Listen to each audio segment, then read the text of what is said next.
Bonjour, c'est Cyril encore. On est le 15 décembre 2023. Alors, je viens sur la trompette aujourd'hui encore et je viens proclamer le retour de notre Seigneur Jésus-Christ. Amen. Alléluia. Soyons tous bénis, soyons remplis de sa joie. Amen.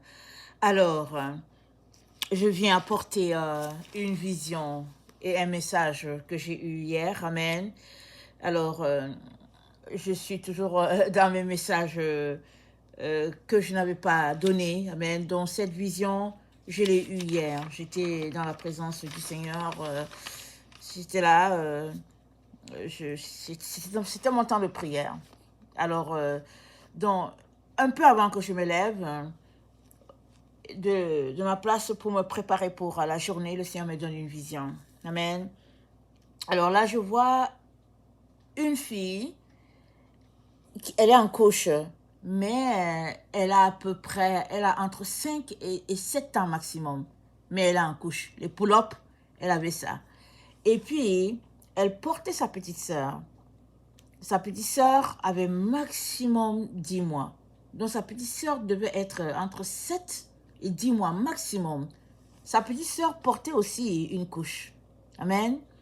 Mais avant que je voie les deux filles, le Seigneur m'a d'abord montré une perruque déposée sur le balcon, à l'extérieur de la maison, c'est-à-dire, oui, le balcon, sur la terrasse. Il y avait une perruque qui était là, elle prenait de l'air. Je ne sais pas comment, les gens ont déposé la perruque à cet endroit pour l'aérer. Amen. Parce que vous savez, quand les femmes prennent la perruque, ça prend de la sueur et puis peu importe.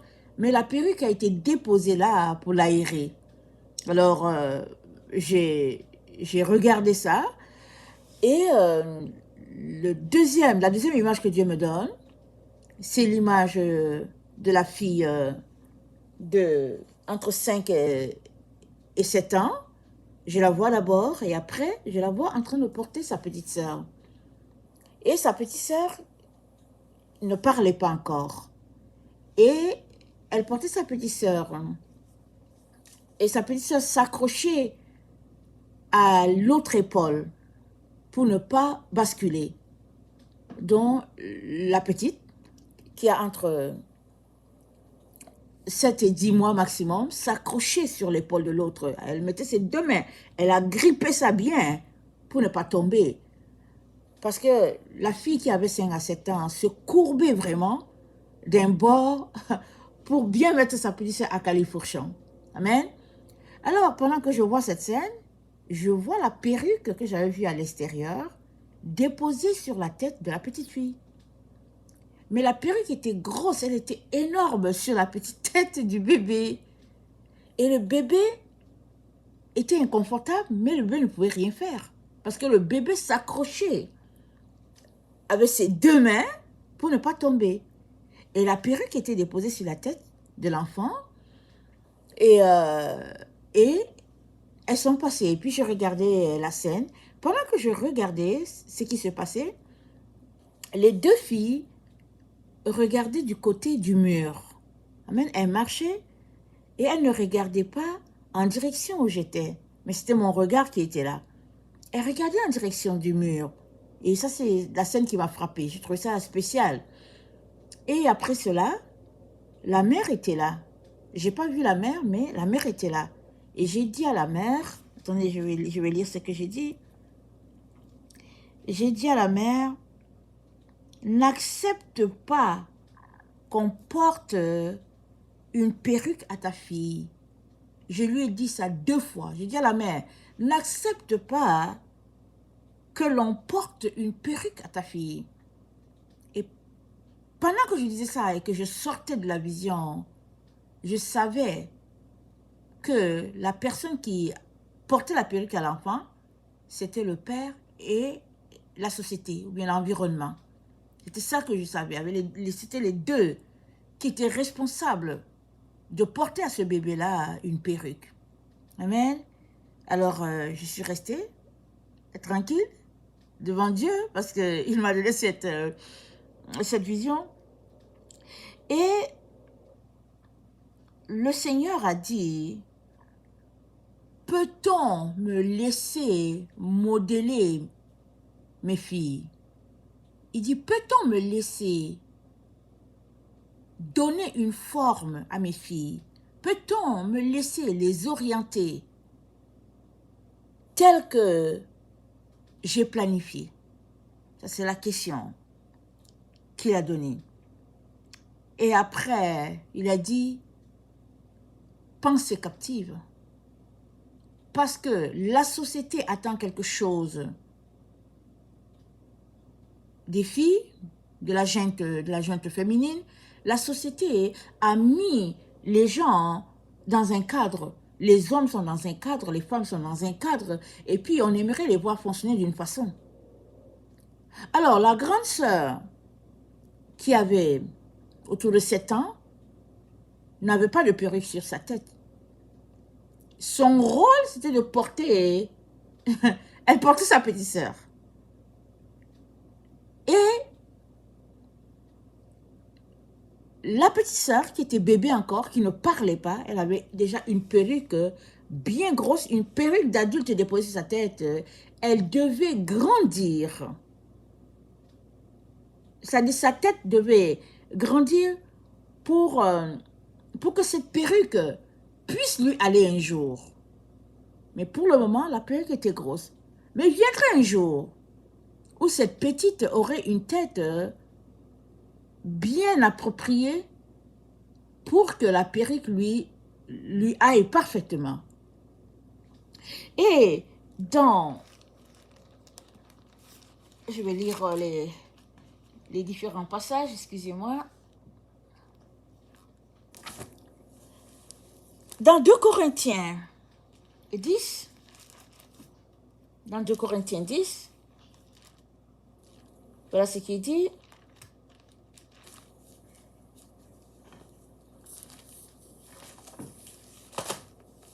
Excusez. Ok, dans 2 Corinthiens 10, c'est dit, au verset 3, « Si nous marchons dans la chair, nous ne combattons pas selon la chair, car les armes avec lesquelles nous combattons ne sont pas charnelles, mais elles sont puissantes par la vertu de Dieu pour renverser les forteresses. Nous renversons les raisonnements et toute hauteur qui s'élève contre la connaissance de Dieu, et nous amenons toute pensée captive à l'obéissance de Christ. » Amen. Alors, dans ma vision, je regardais ça, je parlais cela, j'ai dit à la mère, ne laisse pas que l'on mette, n'accepte pas qu'on porte une perruque à ta fille. J'étais en train de parler de la part de Dieu afin qu'elle renverse les forteresses qu'il y avait dans sa maison, elle. Elle avait 2 filles, mais leur vie était déjà bien tracée. Et elle était assise, la mère était assise, et puis elle regardait les filles aller, et puis elle était assise. Donc, Dieu m'a dit, elle a besoin de se lever pour renverser les forteresses déjà établies par son mari, déjà les balises déjà établies par son mari et la société. Sinon, les filles, les 2 filles là que j'ai vues, vont grandir dans le moule déjà apprêté pour elles. Et c'est dit, nous renversons les raisonnements et toute hauteur qui s'élève contre la connaissance de Dieu, et nous amenons toute pensée captive à l'obéissance du Christ. Le Seigneur m'a donné ce passage parce que c'est des enfants de Dieu. Le monsieur et la femme sont des enfants de Dieu. Ils prêchent la parole de Dieu. Ils aiment le Seigneur. Et le monsieur et la femme, ils sont vraiment investis dans le ministère. Et ils savent que Dieu les a appelés à ça. Mais malheureusement, ils sont en plein dans un piège, dans un labyrinthe. Et ce labyrinthe dans lequel ils se retrouvent, c'est une forteresse pour les filles qui ne sont encore conscientes de rien, mais qui, en grandissant, vont directement se mouler là-dedans. Elles étaient en couche. C'est dit qu'elles étaient dans la pureté, l'innocence la plus totale. Elles étaient là et puis la vie était belle et puis elles s'amusaient. Elles marchaient, l'autre avait porté sa sœur et puis ils étaient en train de marcher. Mais le Seigneur m'a montré le mur qui était bien là, dressé. Les filles regardaient en direction du mur. Et le mur, vous savez, la Bible nous dit,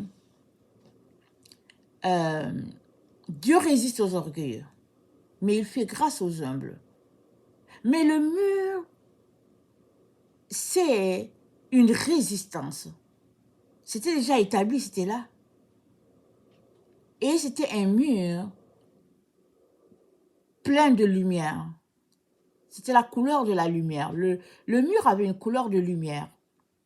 C'était un jaune qui tend... en tout cas, c'était un jaune de lumière. Et les filles regardaient dans cette direction-là. Parce que pour elles, c'était comme... C'était cela leur vie. C'est comme ça que la société les voyait. C'est comme ça que le père les voyait. La mère était assise et ne disait rien. Et les filles, leur regard était vers ce mur-là qui ne menait à rien. Et nous savons tous qu'on est dans les temps des fêtes, n'est-ce pas? Des fins d'année. Et souvent, ce qui se passe, c'est que il y a des familles qui se retrouvent à donner des cadeaux aux enfants et tout. Et généralement, hein, les cadeaux qui seront donnés aux filles, ce sera des poupées, des Barbies, des trousses à maquillage, et des choses de ce genre qui représentent le monde. Mais les gens vont regarder et puis c'est ça qu'ils vont donner aux filles. Quand la fille va ouvrir, ah, voici mon cadeau, et puis tout ça. Et finalement, en grandissant, sans parole, petit à petit, la société est en train d'orienter ces filles-là dans une direction donnée. La société, les parents, dans une direction donnée. Et il était du ressort de la mère de changer la trajectoire de la vie de ses filles. Parce que le père, il était versé dans la société. C'était le père le père n'était pas là du tout, mais le Seigneur m'a montré dans mon esprit, c'était le père et l'environnement, la société, qui étaient responsables de cette situation-là. Et la mère était assise, elle ne disait rien. Mais elle devait dire quelque chose. Parce que Dieu a envoyé chaque personne sur la terre pour une œuvre bien précise. Et le Seigneur m'a dit, on est à la fin des temps. Il m'a dit, ces deux filles-là que je t'ai montrées, ce sont mes servantes.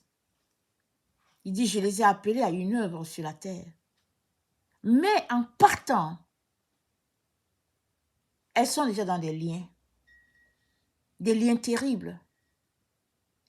Parce que dans la maison même où elles ont grandi, une maison qui est supposée avoir Dieu, elles sont déjà prédisposées à aller dans une direction donnée. Et la Bible dit d'amener les pensées captives à l'obéissance de la croix. Ce sont les parents qui doivent changer l'orientation de la société. La société déjà est contraire aux valeurs de Dieu. Et la Bible dit quoi? Sur la base de 2 témoins, une histoire sera prise pour vraie. Sur la base de 2 témoins. La société voit les enfants d'une manière et les parents s'accordent avec la société, si bien que, même si l'accord était un accord silencieux, mais toujours est-il qu'ils se sont accordés et la vie des filles va aller dans cette direction-là. Et Jérémie 1, le verset 4, c'est dit, « La parole de l'Éternel me fut adressée en ces mots. Avant que je t'eusse formé dans le ventre de ta mère, je te connaissais. Et avant que tu fusses sorti de son sein, je t'avais consacré, je t'avais établi prophète des nations.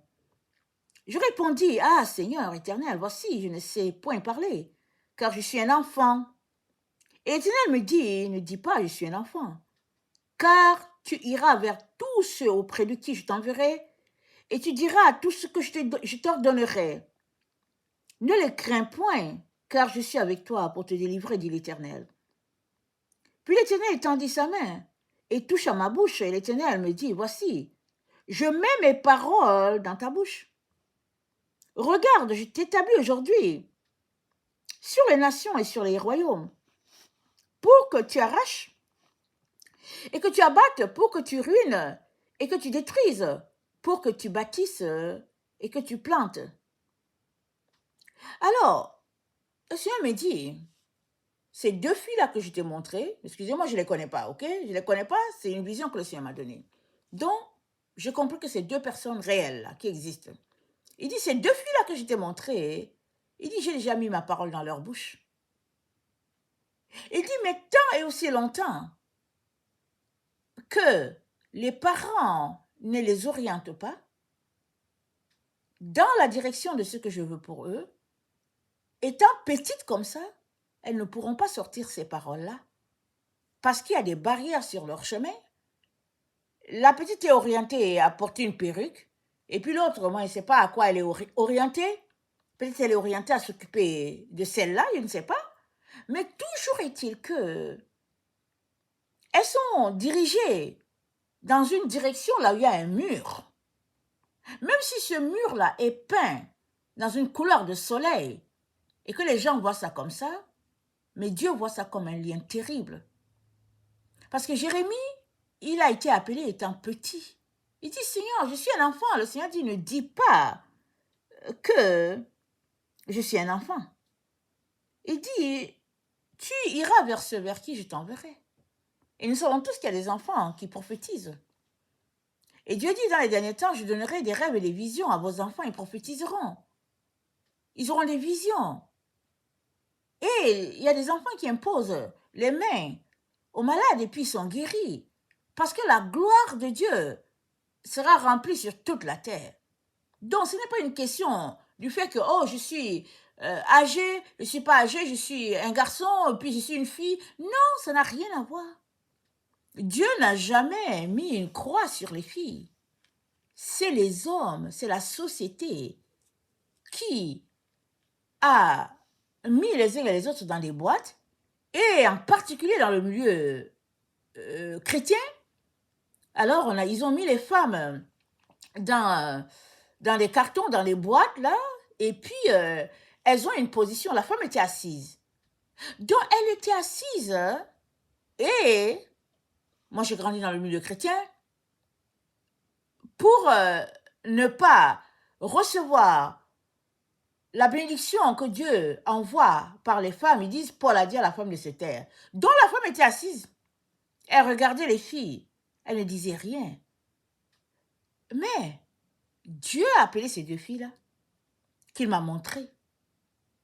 Et il n'a pas dit que leur ministère va commencer quand elles auront 18 ans ou 20 ou 30 ans. Il n'a pas dit ça. Étant petites, là, il veut déjà les utiliser. Alors, si le bébé qui ne parle pas encore, qui n'a pas encore 1 an, a déjà la perruque déposée sur la tête, imaginez comment ce sera difficile que cet enfant-là sorte de là à temps jusqu'à écouter Dieu. Cette perruque, voilà, le Seigneur m'a montré une perruque de couleur noire. Vous savez que le noir, c'est l'obscurité, ce sont les ténèbres. Et on ne sait pas d'où les perruques sont fabriquées, peut-être dans la mer, et puis c'est le monde de la séduction. Mais quand je regardais la perruque, je regardais plutôt du mysticisme, au fait. C'est ça que je voyais. C'était déposé sur l'enfant.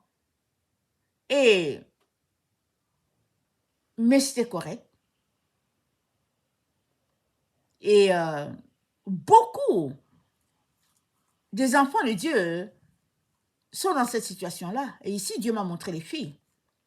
On ne sait pas dans quoi. Certains garçons grandissent. Peut-être à pousser des voitures, à fabriquer des Legos, je ne sais pas. Mais toujours est-il que Dieu a envoyé ces deux filles-là sur la terre pour son œuvre. C'est pourquoi il les a mis dans cette famille-là, pour qu'elles entendent dire la parole. Mais le Seigneur me montrait la part que les parents jouaient dans la déviation qui se passait.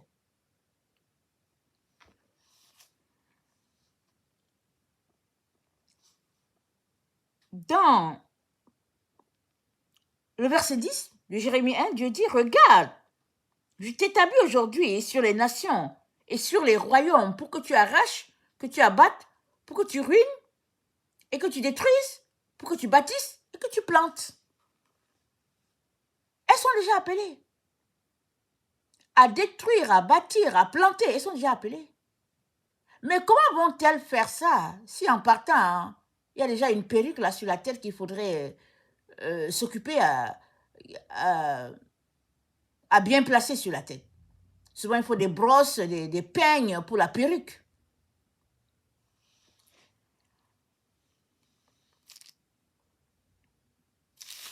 Jérémie 7. Jérémie 7, le verset 17, ça dit, « Ne vois-tu pas ce qu'ils font dans les villes de Juda, dans les rues de Jérusalem? Les enfants ramassent du bois, les pères allument le feu, et les femmes pétrissent la pâte pour préparer des gâteaux à la reine du ciel et pour faire des libations à d'autres dieux afin de m'irriter. Est-ce moi qu'ils irritent, dit l'Éternel? N'est-ce pas eux-mêmes, à leur propre confusion? C'est pourquoi ainsi parle le Seigneur l'Éternel, voici, ma colère et ma fureur se répandent sur ce lieu, sur les hommes et sur les bêtes, sur les arbres des champs et sur les fruits de la terre. Elle brûlera et ne s'éteindra point. Ainsi parle l'Éternel des armées, le Dieu d'Israël. Ajoutez vos holocaustes à vos sacrifices et mangez-en la chair, car je n'ai point parlé avec vos pères et je ne leur ai donné aucun ordre. Le jour où je les ai fait sortir du pays d'Égypte au sujet des holocaustes et des sacrifices, mais voici l'ordre que je leur ai donné. Écoutez ma voix et je serai votre Dieu et vous serez mon peuple. Marchez dans toutes les voies que je vous prescris afin que vous soyez heureux. Et ils n'ont point écouté, ils n'ont point prêté l'oreille. Ils ont suivi les conseils, les penchants de leur mauvais cœur, et ils ont été en arrière et non en avant. Donc voilà. Ils n'ont pas écouté, Israël n'a pas écouté la voix de Dieu. Dieu dit c'est pareil qui se passe dans ces maisons sur la terre. Dieu a beaucoup de maisons. En passant au verset 18, les enfants amassent du bois, les pères allument du feu et les femmes pétrissent la pâte pour préparer des gâteaux à la reine du ciel. J'aimerais préciser ici que la reine du ciel, c'est pas Marie. Ici, là, dont on parle, ici, c'est pas Marie. Donc, il y a beaucoup qui prennent ce texte-là pour dire que, ouais, il s'agit de Marie et puis idolâtrie. Je vous dis, ici, là, il ne s'agit pas de Marie. Donc, ne confondez pas les choses. Dans tout ce que Dieu fait, Dieu répand sa gloire, l'ennemi aussi vient aussi avec ses abominations. Ok, c'était une parenthèse. Alors, Dieu a dit, ou bien Dieu dit à ses enfants partout sur la terre, il dit à ses enfants, écoutez ma voix, je serai votre Dieu et vous serez mon peuple. Marchez dans toutes les voies que je vous prescris afin que vous soyez heureux. Mais ils n'ont point écouté, ils n'ont point prêté l'oreille, ils ont suivi les conseils et les penchants de leur mauvais cœur. C'est le cœur que nous portons qui oriente la direction des choses. C'est le cœur. Ces enfants viennent, ils ont besoin d'être encadrés, ils ont besoin d'être orientés. Qui, mieux que les parents, sont attitrés par Dieu pour orienter l'enfant dans la voie de la pureté, la voie de la pureté de la sainteté? Qui? mieux que les parents qui connaissent Dieu. Parce que ces deux parents connaissaient Dieu. Le père et la mère connaissaient bien Dieu. Parce que le Seigneur a dit, c'est la maison de mes serviteurs. Mais les enfants étaient orientés dans la direction de la société. Et voilà où leur vie allait. Et, excusez, au verset 26, mais ils ne m'ont point écouté, ils n'ont point prêté l'oreille, ils ont réduit leur cou, ils ont fait le mal plus que leur père. Si tu leur dis toutes ces choses, ils ne t'écouteront pas. Si tu cries vers eux, ils ne te répondront pas. Alors dis-leur, c'est ici la nation qui n'écoute pas la voix de l'Éternel son Dieu et qui ne veut pas recevoir instruction. La vérité a disparu, elle s'est retirée de leur bouche. Amen. La vérité a disparu. Ça, c'est une situation qu'on ne pouvait pas voir dans Israël.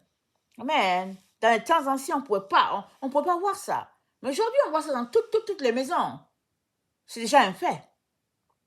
Mais quand on voit une telle situation dans la maison, des enfants de Dieu qui sont appelés de Dieu, impliqués dans le ministère, à plein, à 100% et qui sont là-dedans, il y a un problème. Un profond problème de mensonge à la base de l'éducation des enfants.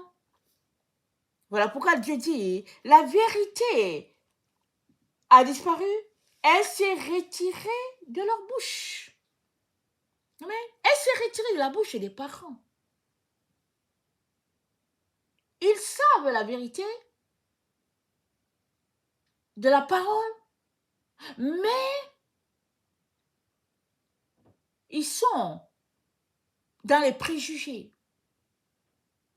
La femme doit porter une perruque, la femme doit être comme si. Alors, le bébé avait une perruque sur la tête. Le bébé n'avait pas encore, il était autour de 10 mois, il avait une perruque sur la tête.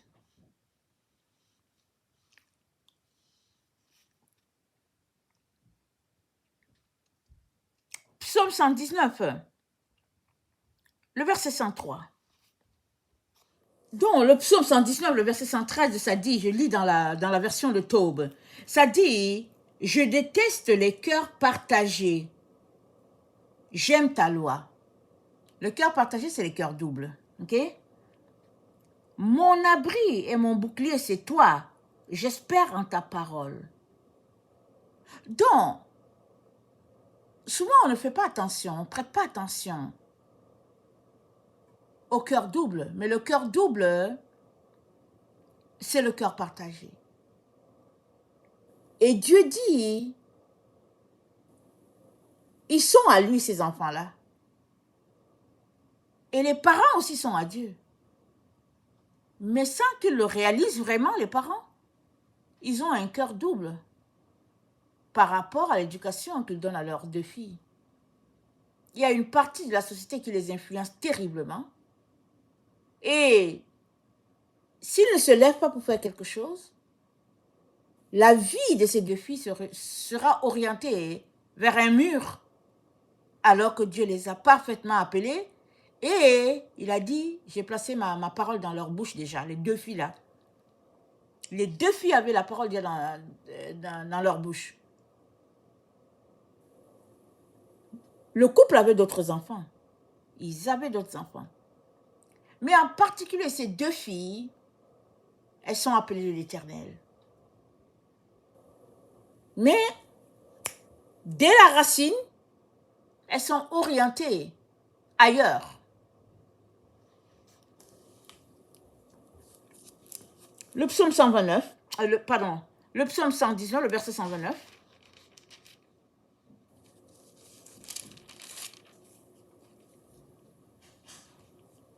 Tes exigences sont des merveilles. Aussi, je m'y conforme. La découverte de tes paroles illumine. Elle donne du discernement aux simples. La bouche grande ouverte, j'aspire.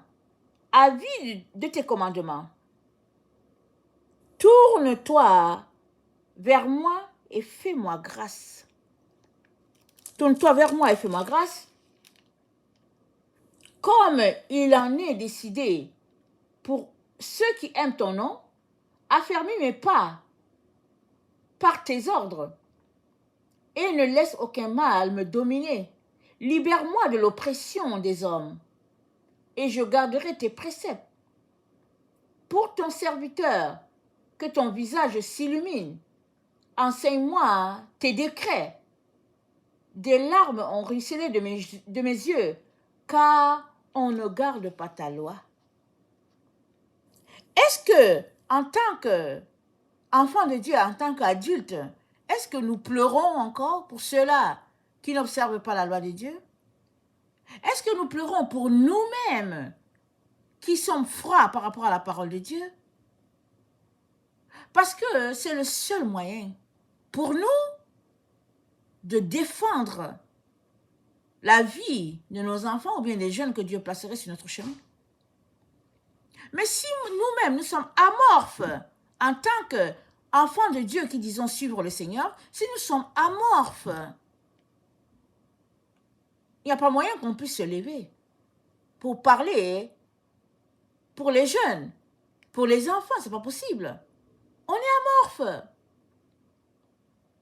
Et la Bible dit, soyez zélés pour le Seigneur.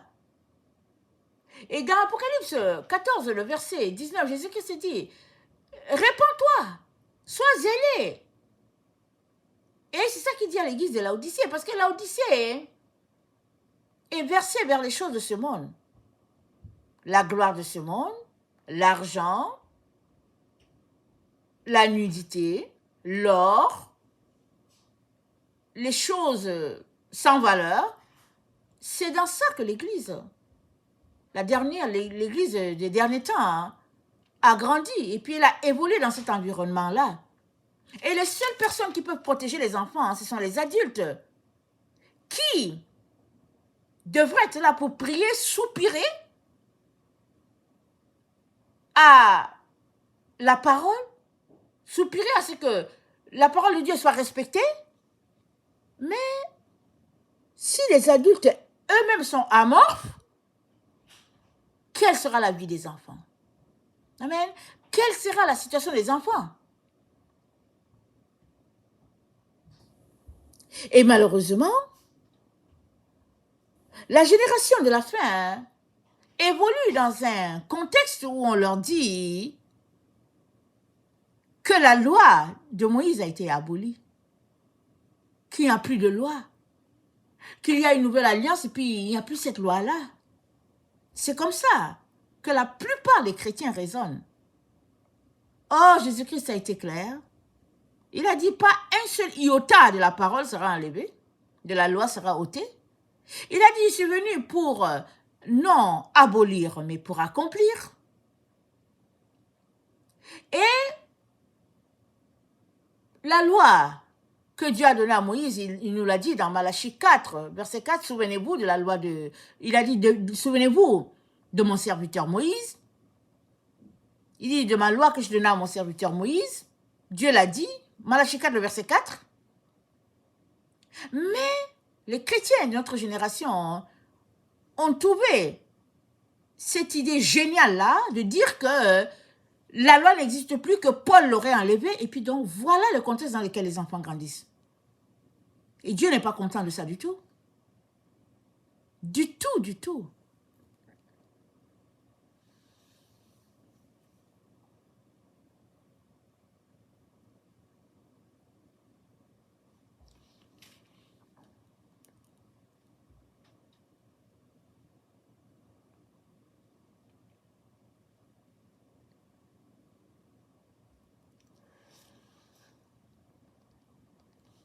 Dans le verset 134, David dit, « Libère-moi de l'oppression des hommes, et je garderai tes préceptes. » On a besoin tous de se libérer de tout ce que la société attend de chacun de nous. On a besoin de se libérer de ce que les lois des églises attendent, réclament pour les fidèles. Chacun a besoin de se libérer de tout ce que l'être humain a mis ça et là comme piège afin d'arriver à destination. Parce que les préceptes de Dieu ne peuvent jamais être ôtés. C'est ce qui nous encadre. C'est la clôture dans laquelle on se trouve, la loi de Dieu. Et puis, Dieu va appeler son serviteur Moïse. Il va l'appeler pour dire, il va libérer mon peuple. Il va lui donner une loi. Moïse est monté sur la montagne pendant 40 jours. À cause de cette loi-là, la terre s'est ouverte. Et puis Abiraman et puis ces gens, ils ont été engloutis. Le groupe qui s'est rébellé là, qui ont fait un veau d'or, ils ont été engloutis parce que Dieu a appliqué sa justice. Et Moïse est retourné une seconde fois pour que Dieu lui donne la loi, parce que la loi, Moïse ne l'a pas reçue écrite. Hein. Dieu a parlé à Moïse. Dieu, il parle, c'est la loi, c'est le réma de Dieu. C'est pas quelque chose comme un journal là que tu lis et puis il n'y a rien qui te parle. Il y a la voix qui venait avec.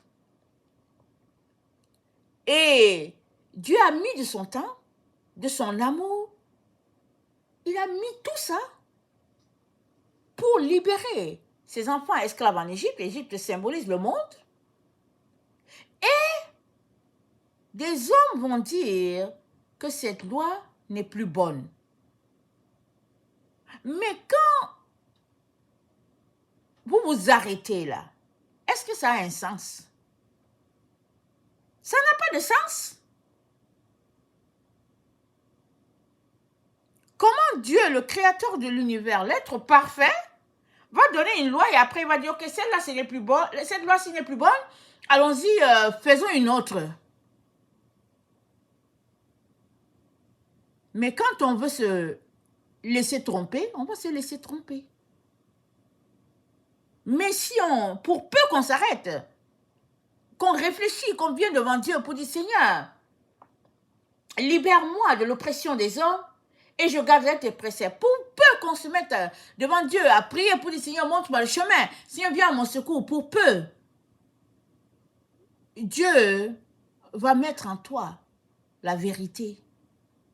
Et tu sauras que tu te retrouves dans un tissu de mensonges.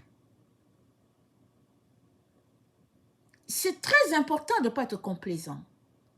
Très, très important. C'est important de ne rien tolérer qui va contre la parole de Dieu. On ne peut pas.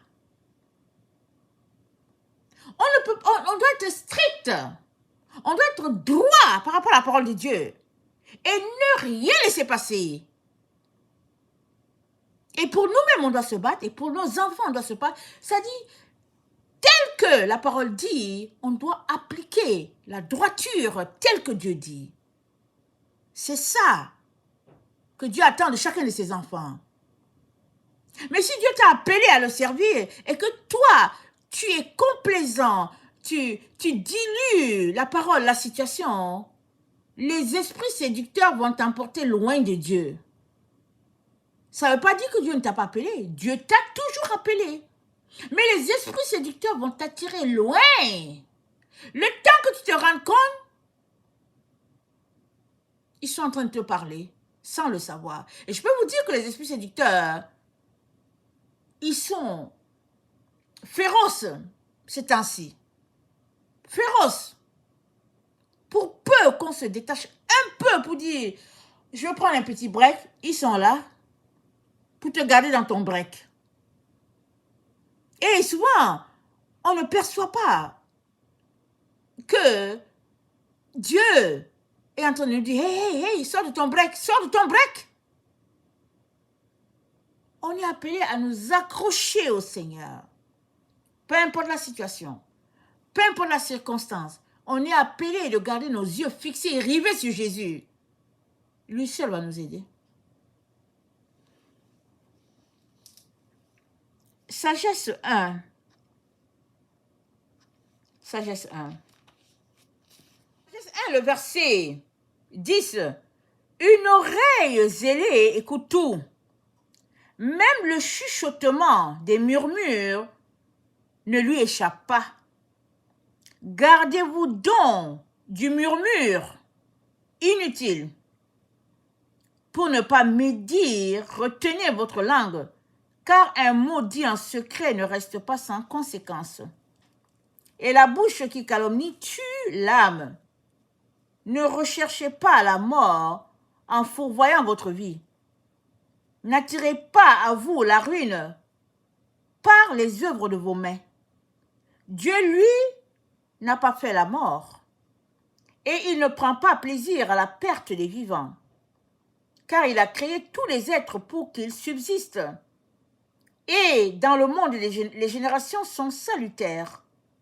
En elles, il n'y a pas de poison funeste, et la domination de l'Hadès ne s'exerce pas sur la terre, car la justice est immortelle.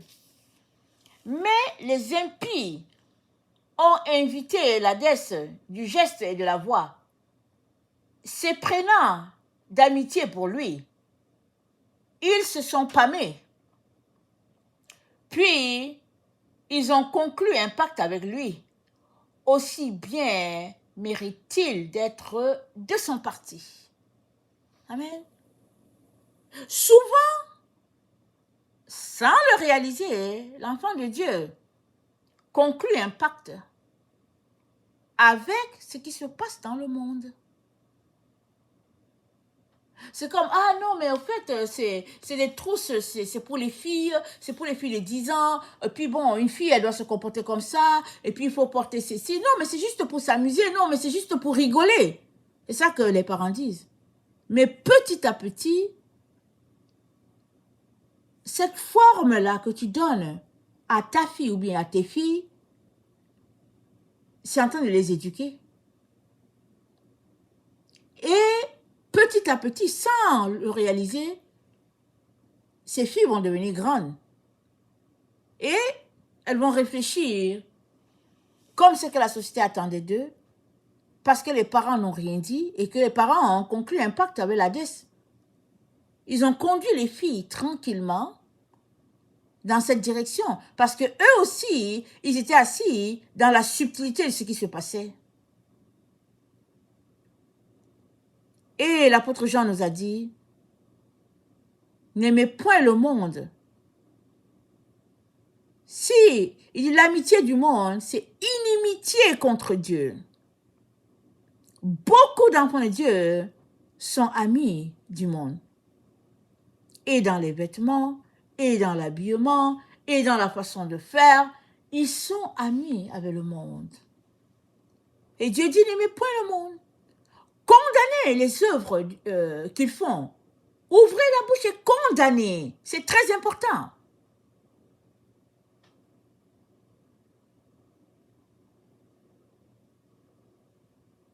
Parce que l'amour du monde, c'est inimitié contre Dieu.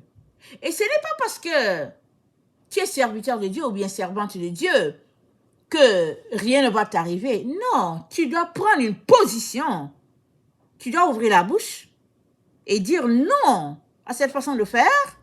Et alors que tu dis non à cette façon de faire, tu éduques tes enfants à une direction contraire de la société et tu poses des actions qui montrent que c'est Dieu qui dirige ta vie, la vie de tes enfants, et non la société et puis ses valeurs. Si on est désengagé, alors l'ennemi jouera dans ta cour. Le temps que tu t'en aperçoives, excusez-moi, les enfants seront en train de faire ce que la société attend d'eux, alors que toi, c'est pas ça que tu voulais.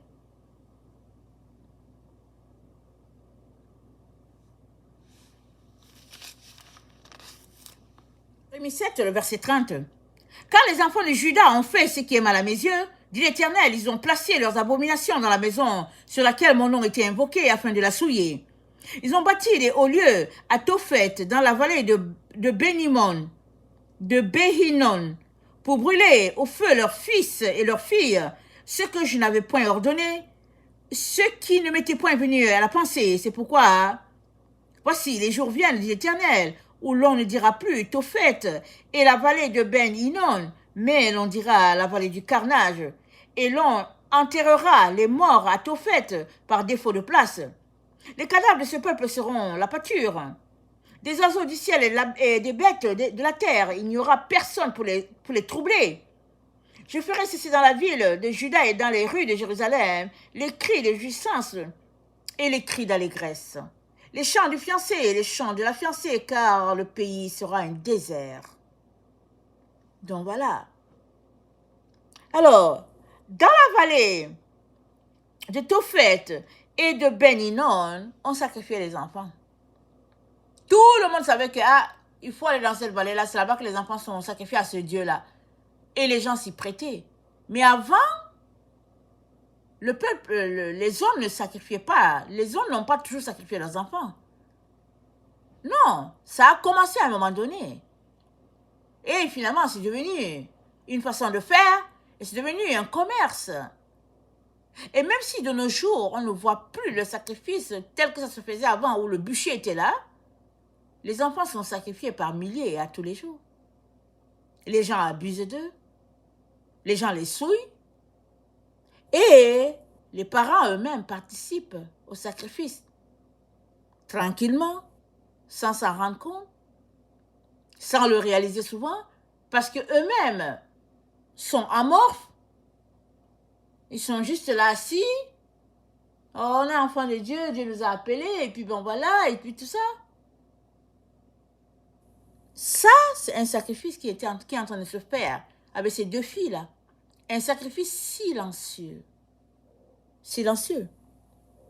Je ne sais pas si vous qui m'écoutez, vous avez des enfants ou pas. Mais le Seigneur demande aux adultes de se réveiller par rapport à tout ce qui se passe chez eux. Que l'enfant soit petit, que ce soit un adolescent, que ce soit un jeune adulte, que ce soit l'enfant du voisin. Le Seigneur demande à tous ceux-là qui se réclament de son nom, il demande que nous soyons en train de prier pour ces jeunes-là. Ce n'est pas parce que ce n'est pas ton enfant que tu ne vas pas prier. Il est important que tu pries pour les jeunes de ton quartier. Il est important que tu pries. Mais avant toute chose, il est important que tu restes sur le droit. Que tu restes obéissant aux lois de Dieu et à ses voies. Parce que si tu négliges les commandements de Dieu en partant, parce que c'est la base, si tu négliges la base en partant, alors, tranquillement, subtilement, l'ennemi va te conduire loin. Très loin. Que le Seigneur bénisse sa parole. Et qu'il donne à chacun de s'arrêter et de réviser sa position par rapport à la droiture de Dieu. Et que chacun choisisse une vie de tolérance zéro envers le péché. La Bible dit que celui qui est debout fasse attention, de peur de tomber, parce qu'il peut tomber. Mais la Bible ne dit pas que tu peux relaxer et puis c'est pas grave avec le péché et puis c'est pas grave. La Bible ne dit pas ça. Regardez l'exemple de Lot. La Bible dit Lot était tourmenté à Sodome. Nuit et jour, il était tourmenté par leur comportement. Mais qui a attaché Lot à Sodome? Lot pouvait partir de Sodome. C'est lui qui a choisi d'aller là-bas. Il était avec Abraham, il a choisi d'aller là-bas. Et la Bible dit que son âme était tourmentée parce qu'il voyait les agissements des gens. Mais il n'est pas parti. Il est resté. Et on sait tout ce qui est arrivé à Lot. Il a été sauvé in extremis à cause de son oncle Abraham. Mais après, on sait ce qui s'est passé après. Inceste dans sa maison. Il a perdu sa femme en cours de route qui est devenue du sel. Et toute une génération incestueuse a été implantée sur la terre juste pour un petit péché du départ, c'est que Lot était intéressé par les biens matériels. Ses serviteurs se chicanaient, ils avaient des disputes avec les serviteurs d'Abraham, son oncle. Il n'a pas laissé ça passer. C'était redondant. Finalement, Abraham a dit à Lot, écoute, on n'a qu'à se séparer ici. Et Lot a choisi la meilleure partie, la partie charnue, là où il y avait la verdure. Il a laissé le désert à son oncle. Et ça, c'est pour montrer le cœur de Lot. Un cœur de profiteur, un cœur qui aime seulement les bonnes choses. Et puis, voilà. Alors, il s'est retrouvé du côté de Sodome. Mais personne ne l'a attaché à Sodome. Personne ne l'a attaché là-bas. Il pouvait partir. Mais il est resté là jusqu'à ce que Dieu décide de détruire la ville. Et on connaît la suite. Tout cela pour dire que l'attitude de ton cœur va donner la finalité de ta vie. L'attitude de ton cœur. Et la Bible dit que le cœur est rempli de déception. Souvent, on ne le connaît pas. On pense une chose alors que ce n'est pas ça du tout. Et la meilleure façon de guérir le cœur, c'est de décider de marcher selon les commandements de Dieu dans la stricte rigueur. C'est la seule manière. C'est la seule manière de s'en sortir. Que le Seigneur bénisse sa parole. Maranatha, Jésus revient. Amen et alléluia. Soyons tous bénis. Amen.